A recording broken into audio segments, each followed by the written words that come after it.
I want you to join me at Coral Ridge Presbyterian Church in Fort Lauderdale for our annual Kingdom Come Conference, April the 4th through the 6th. We have an incredible lineup of speakers from Rosaria Butterfield to Samuel Say to Allie Beth Stuckey to Stephen Mansfield to Erwin Lutzer and much more. This is going to be an incredible weekend as we explore what it means to have the mind of Christ in a secular age. Get your Kingdom Come Conference tickets today, April 4th through the 6th in Fort Lauderdale by going to institutefc.org. That's institutefc.org for our annual Kingdom Come Conference.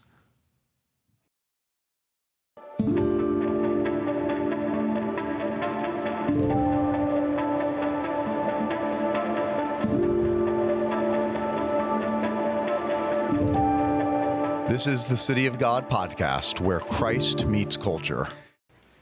Hello and welcome to the City of God podcast, where we are weekly talking about today's biggest cultural issues, all through the lens of God's infallible word. My name is Ralf Pacienza, and for the first time on the City of God podcast, I am joined by my good friend, Ralf Augstroze, who is the executive producer of Heroic Pictures and also the executive producer of The American Miracle. The American Miracle, which we're really excited about, has not been released, but that's what we're going to talk about today on the City of God podcast. Ralf, before we get into the actual movie, tell us a little bit about your background. How'd you become the executive producer of Heroic Pictures? Well, the answer to that could easily fill up an hour's program in and of itself, but the Lord leads us on circuitous paths. So my original passion was motion pictures. I graduated from the University of Miami's film arts program a very long time ago, probably before you were born. And from there, I was actually recruited by the U.S. government to serve in the intelligence community. From there, I went into corporate America. I produced corporate television programs, ran a corporate TV studio for RCA and General Electric, which were then sister companies to NBC. I was in the financial services world. I traveled the world negotiating and mediating, and always kept my hand in the film world because I just loved that world so much from a very, very young age. And you may even recall that I ran a little organization called the Providence Forum. We'll get to that, yes. For several years, and we published a book. I actually founded the publishing company for the Providence Forum Press, and published a tiny little book on George Washington called George Washington's Sacred Fire, which became a #1 national bestseller because Glenn Beck got a hold of it, and a lot of other folks in the media got a hold of it and loved it. And published that, and again, just one thing after another. A little background for our audience. Yes. This podcast is produced by Coral Ridge Ministries, who I think the last 3 years acquired the ministry, the Providence Forum, that you helped to start, and Peter Loback served as executive director as well before Yes. Peter rolled onto our board as a member of the board of directors and graciously gifted the ministry to CRM, and now Jerry Newcomb is the executive director of the Providence Forum, as well as a producer for the Coral Ridge Ministries television program. So it's amazing how everything comes full circle. And thank you for your hand in the Providence Forum and for the visionary leadership that you provided, because it's making a world of difference, particularly for the next generation who doesn't really understand America's true history. But like you said, we could talk about your background and your history for hours. So, yes. Executive producer of Heroic Pictures, and then now executive producer of The American Miracle. Yes. Tell our audience, what's the thesis of this movie? The American Miracle movie is based on Michael Medved's best-selling book from 2016 by the same title, The American Miracle. And in that book, Michael looks at countless events through America's foundational history, starting a little bit before the French and Indian War, through the 50th anniversary of the United States in 1826, and on then through the Civil War. American history is replete with instances of military battles and skirmishes and conflicts and all sorts of things that happened that were doomed to disaster and failure, and miraculously ended up being huge and inexplicable successes. And the American miracle looks at the American experiment as a whole, as a huge miracle made up of countless little miracles. So we took the first several chapters, 4 or 5 chapters, that the period from the French and Indian War to the 50th anniversary in 1826, when, by the way, on the same day, John Adams and Thomas Jefferson both expire. Which is amazing. On the same day, Yes. on the 4th of July, on the 50th anniversary of the Declaration of Independence, in which both of them obviously had seminal roles. So that's the period in history that American Miracle movie deals with. And originally it was going to be a fully dramatic narrative motion picture. But Michael Medved came back to us and he said, you know, if we just put these stories out as a dramatic film, people will say, well, you know, you've just wanted to go and turn all of these, you know, old dead white guys into evangelical Christians and theists and all this. So he said, why don't we actually add some scholarly feedback into the movie from people who the world would recognize as top-notch scholars, like Joseph Ellis, who's a Pulitzer Prize winner in history, like Akil Lamar, who's one of the top, Yale professor, Sterling professor of law, one of the top scholars on the Constitution in the U.S., most cited by the U.S. Supreme Court in Supreme Court decisions. Let's put Mary Thompson in there, who is the presidential librarian, research historian at the George Washington Presidential Library. Robbie George from the James Madison program at Princeton University. Sure. Let's put those people legitimate scholars to lend credence to the historicity of the movie. We wanted to make sure we were extremely accurate and factual. So it became a docudrama. It's about 20% documentary, 80% drama. And a heck of a production. We shot it across the United States. We shot some interviews in the UK. We filmed at Faneuil Hall. We filmed at Mount Vernon. It was an adventure and a world unto itself. A couple months ago, you showed me a very condensed version of it, a special screening. I was blown away, honestly, Ralph, with the production quality, but with how you captured this idea of a miracle. Because as you said earlier, I mean, people talk about the Great American Experiment. They talk about early American history, but we talk about it as if the founders were deists, as they really had no acknowledgement of the providential hand of God, and what this movie is doing with factual evidence and with scholars, coming forward to sharing the true story of what happened in the early days of America. You're also trying to show that God's hand of providence was clearly upon the beginning of this nation and was also recognized by our founders, correct? Indeed. Yeah. Indeed. The founders themselves recognized this at the time it was happening, including George Washington, who wrote on countless occasions of the hand of providence involved in... That was his favorite doctrine. Absolutely. And even Ben Franklin, who is frequently regarded as a deist, at best. At best. On a good day. Gave a stirring speech during the Constitutional Convention when things were breaking down. And, you know, the issue of history was sort of a deal breaker there, and it looked like it was going to fall apart. And Benjamin Franklin, who was already up in the years and was fairly silent and still, rose and gave that moving soliloquy on the importance of prayer. And that's not something that we, made out of whole cloth. That's actually recorded in James Madison's copious notes that he took during the Constitutional Convention. And we have Benjamin Franklin delivering that soliloquy verbatim from Madison's notes, where, Ben Franklin says, if a sparrow cannot fall to the ground without his notice, is it possible that an empire can rise without his aid? Ben Franklin was clearly a man who believed in prayer, and he wrote in his personal journals that he never expected anyone would read in the public. He thought he was writing a memoir for his children and his children's children. He wrote in there of the power of prayer and his experience in the power of prayer. Benjamin Franklin was probably the least traditionally religious of all the founding fathers, but he was no deist, and he believed in God and he believed in the power of prayer by his own writing. Yeah. Talking with talking about the American Miracle. And what I love about this movie is you're not necessarily portraying all of the founders as born-again evangelical Christians, but what you are saying, and which is backed up by the evidence that you show in this movie, that it is the Christian worldview that was the foundational worldview for our founders and ultimately the founding of our nation. Talk about how Christianity did influence the founding of our nation. What are the things that we can look to, and that you actually show in the movie, that we can say, no, if it wasn't for Christianity and for the Christian worldview, the great American experiment would not have unfolded the way it did?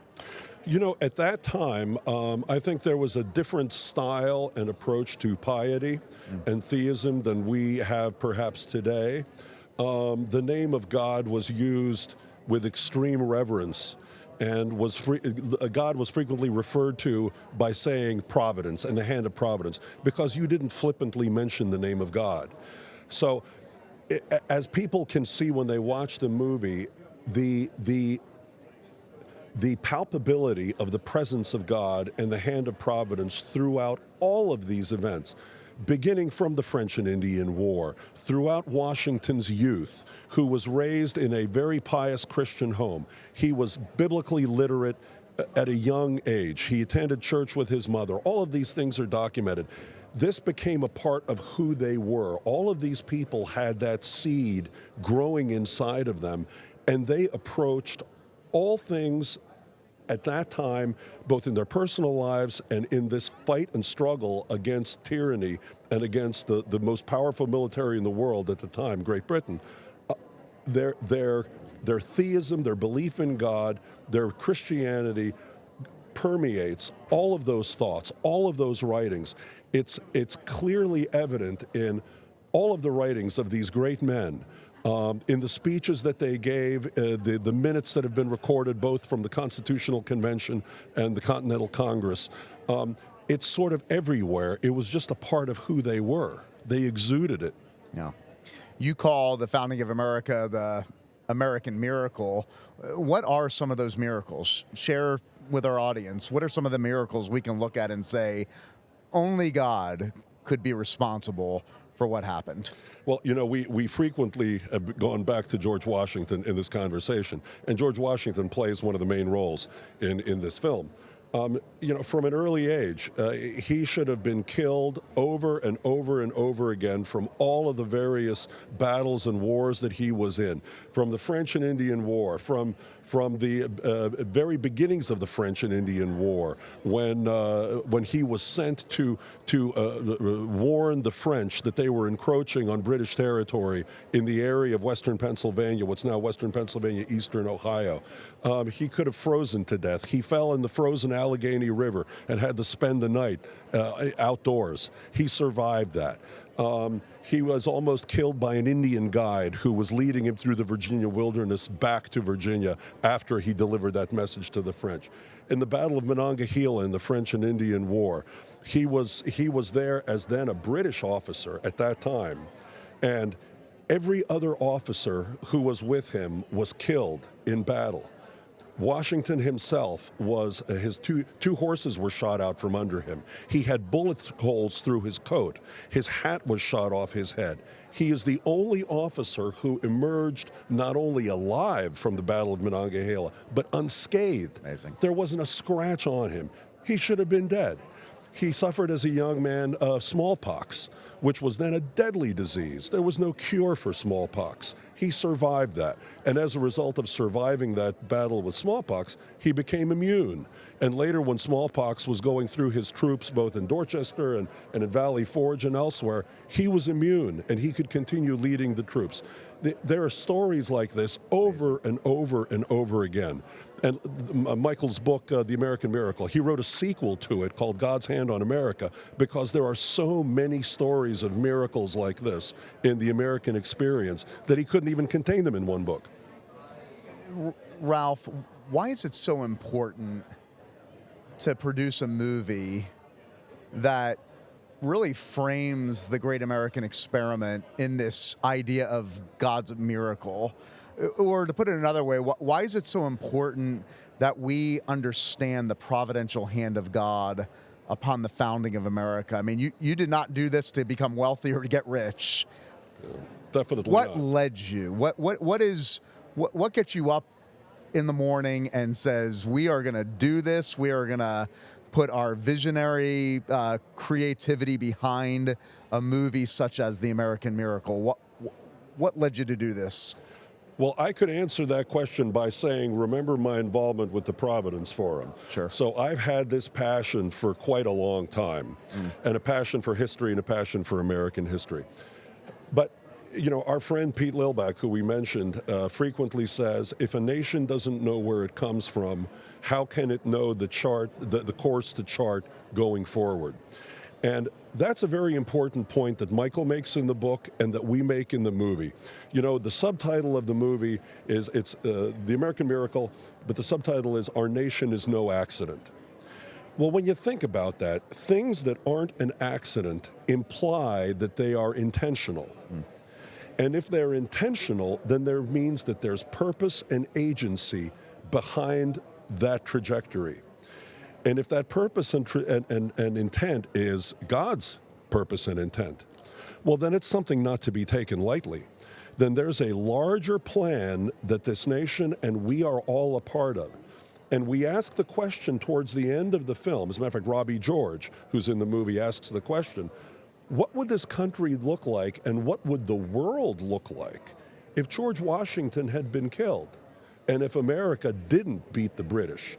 And if America didn't assume the position that it currently assumes in the world as really the world's leader in democracy and military strength and economic power and impact and all of that, it gives you the chills when you think about it. And if you accept the fact that all of this is as a part of a larger plan, then, as Michael Medved says, we should look to hear God's footsteps throughout history and understand that this is something we have to perpetuate. And we have to continue, and we have to be a part of it, especially as we approach the 250th anniversary of the United States next year. Amen. Os Guinness said, if it wasn't for the providential hand over America, Western civilization would be unrecognizable. It really is what sets America apart and the story of America apart, to see the miracle that you are capturing in this movie. Now, you mentioned some of the scholars that are featured in the American Miracle, but you've got some pretty heavy hitters as far as actors in this movie as well. Who are some recognizable faces that our audience will recognize? Well, probably one of the more notable ones is the actor who portrays the older Thomas Jefferson, Pat Boone, who maybe you remember. I remember very well. Yep. And when we were filming his scenes, Pat reminded me that back in the late 50s, Elvis Presley opened for him. Wow. So that was the level of star that Pat Boone was in his time. Sure. And, you know, God has preserved him, and he acted in the movie just a couple months after having broken his hip. Amazing. And he walked on and off the set, so he's a pretty amazing character. Kevin Sorbo plays the younger Thomas Jefferson, and actually it works really well. When you see it in the movie, it flows beautifully between the two. It really does. Let's see, we have Nicole C. Mullen in the movie, who's a well-known contemporary Christian musical artist. This was her first acting role, and she just knocked it out of the park. We were surprised that she'd never acted in a dramatic role before. And there's a song she recorded some years ago called Freedom, which was very popular. We asked if she would mind re-recording it for the movie and then perform it after we finished shooting. We shot a music video of it in one of the courtroom scenes in which she appears, but now in modern clothing. So we recorded that music video. She re-recorded and remixed the song, and we'll be releasing that along with the release of the film. That song plays under the closing credits of the movie. So Cameron Arnett, who has played in many movies, I remember seeing him in Star Trek: The Next Generation, and he's in the movie. He plays Peter Salem, one of the slaves in the film. James Arnold Taylor, who plays Daniel Webster and delivers Webster's eulogy of Jefferson and Adams at Faneuil Hall. He's one of the best-known voice actors in Hollywood today. He's on multiple series with his voice, including the Batman cartoon series, the Star Wars cartoon series. This is the level of actors that we have involved, and they all loved being a part of a program such as this. I can't wait for it to come out. I can't wait for my children. I mean, selfishly, I have a 12-year-old and 14-year-old. That's the generation that really needs to understand this message. They Indeed. need to understand that God's hand has been upon this nation from the very beginning. And it's really up to them, the future men and women of God that are being raised in our homes, raised in the church, and then being sent out into the world to really preserve this great message that you're capturing in the American Miracle. Ralf, where can people find out more information about this film? The movie's website is AmericanMiracleMovie.com. Okay. And they can find out all the information there, including what theaters it'll be playing in when it comes out. Yep. They can also go to heroic.pictures. That is the website of the studio, www.heroic.pictures. The movie comes out on June 9th of this year. 2025. It will be released to over 1,000 theaters nationwide. And because it's a nonprofit production and we're a nonprofit organization, it's very important that people turn out to see it during those first 3 days of its release, June 9th, 10th, and 11th, because if we sell lots of tickets for that, number one, we'll have some income with which we can continue to produce movies and stories like this, but the releasing company will extend the run, and we would love to extend it up to and through the 4th of July, which is when it could do some really great impact. Well, we're going to be promoting it on television, on this podcast. We're going to be promoting it to our local congregation at Coral Ridge Presbyterian Church in Fort Lauderdale. Fantastic. Doing our part to get the word out. But Ralf, thank you for producing this movie. Thank you for preserving this incredible story about the founding of America, because it's not only important for us to look back, but in order to move forward, we've got to understand where we came from. And so thank you, brother. Indeed. Thank you. Thank you for having me, and thank you for your support. Absolutely. And that's all the time we have today on the City of God podcast. If you are encouraged or inspired by today's episode, we pray that you would pass it along to a family member or a friend or anybody you know that wants to understand how do you apply the Christian faith to all of life, even as we talked about today, early American history. And that's all the time we have. Thank you so much for joining us, and we'll see you next time right here on the City of God. The City of God podcast is produced by Coral Ridge Ministries and made in partnership with the Institute for Faith and Culture. Visit us at cityofgodpodcast.com to access all of our previous episodes. You can also listen on Apple Podcasts, Spotify, Google Podcasts, Amazon Music, or anywhere you get podcasts. A full video version of this podcast is available on YouTube. This is the City of God podcast, where Christ meets culture.